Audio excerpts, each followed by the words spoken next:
When you think of David Goggins, you probably picture this unstoppable machine, right? A guy who just runs through walls. But what if the source of his incredible strength isn't what we think it is at all? What if it's not about being unbreakable, but about a constant, brutal internal war? Well, it turns out the key to understanding Goggins isn't just in his mindset. It's actually hardwired into our brain. Goggins, man, he does not pull any punches.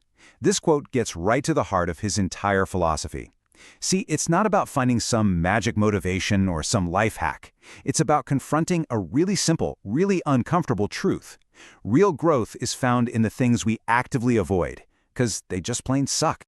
So, the big question is this just some guy with a crazy high pain tolerance yelling at us to stay hard, or is there something deeper going on here? Does this brutal philosophy actually tap into a fundamental mechanism in the human brain?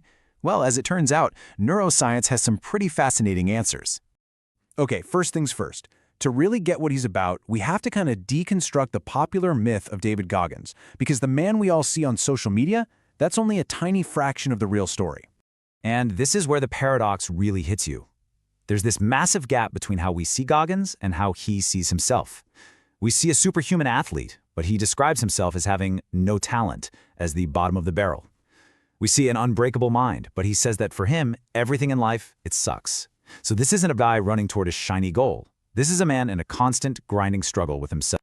So if it's not about achieving goals to get some kind of reward, what in the world is it about?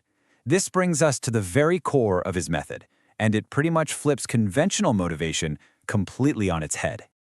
Look, most of us are driven by the carrot, the promise of a reward, a promotion, a vacation, that feeling of accomplishment. Goggins just throws that whole idea out the window. He says for him, there's only ever been the stick, the pressure, the pain, the self-imposed hardship. He believes true growth only happens when you force yourself forward without the promise of some prize at the end. So here's the crucial takeaway. Searching for passion or motivation, it's a dead end. Those feelings, they come and go. Instead, Goggins' entire method is about building a system of discipline to fight that internal voice. You know the one that's always telling you to stop, to take it easy, to just quit. It's a battle you win not with inspiration, but with relentless, repetitive action. Now, I know this might sound like a personal, maybe even an unhinged philosophy, but here's where it gets absolutely fascinating. The neuroscientist Andrew Huberman has shown the hard science that actually proves Goggins' method works on a biological level. So let's meet the hero of our story, the anterior mid-cingulate cortex, or the AMCC. Scientists are now pointing to this specific part of the brain as the engine for willpower. It's not some abstract idea. It's a physical piece of hardware in your head. And this chart shows you exactly how it works. See, the AMC is plastic, which just means it can change. When we lean into comfort or do things we already enjoy, it does nothing, or it can even shrink. But when we engage in forced effort, when we deliberately do things we do not want to do, this part of the brain physically grows larger. You are literally building your willpower muscle. And the data is just compelling. The AMC is smaller in obese individuals, but it grows when they stick to a diet. It's way larger in elite athletes. It grows anytime a person overcomes a challenge they genuinely see as difficult. But check this out. This last point is the real game changer. It doesn't grow from doing hard things you like to do. That friction, that suck, is the absolute key ingredient for growth.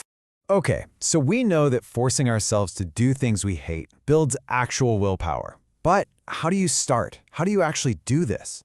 Well, Goggins has a very clear and, a very raw internal process for it. It all starts with what he calls the ugly mirror. It's a moment of total, brutal honesty with yourself. This is not about positive affirmations or anything like that. It's about confronting every single thing you are not, every insecurity, every weakness. He says that moment right there, that's the true starting line of your life. So what does this process actually look like? Well, it builds in 4 steps. First, you face that mirror. Then you have to open what he calls the cupboards of your mind. All those places where you hide your deepest fears and traumas. You have to clean them out. Critically, you have to teach yourself how to fail, because this path is just filled with it. And most importantly, this isn't a one-time spring cleaning. This is a daily chore. As Goggins says, you don't just visit this mental dungeon. You have to live there. True strength isn't built by avoiding the dark places in your head. It's forged by going there every single day, turning on the lights and getting to work, cleaning them out, over and over and over again. This leads us to the final and maybe the most critical piece of this whole puzzle. This strength you build, it's not permanent. It's a skill that demands constant, unending maintenance.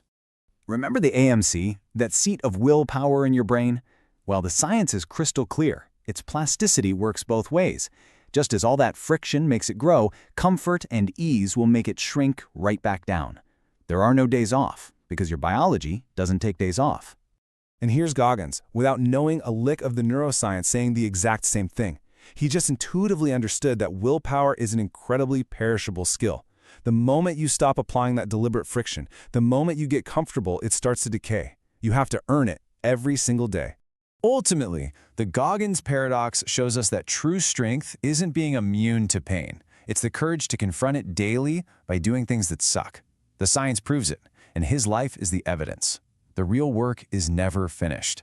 So the only question left to ask is, what's hiding in your cupboards?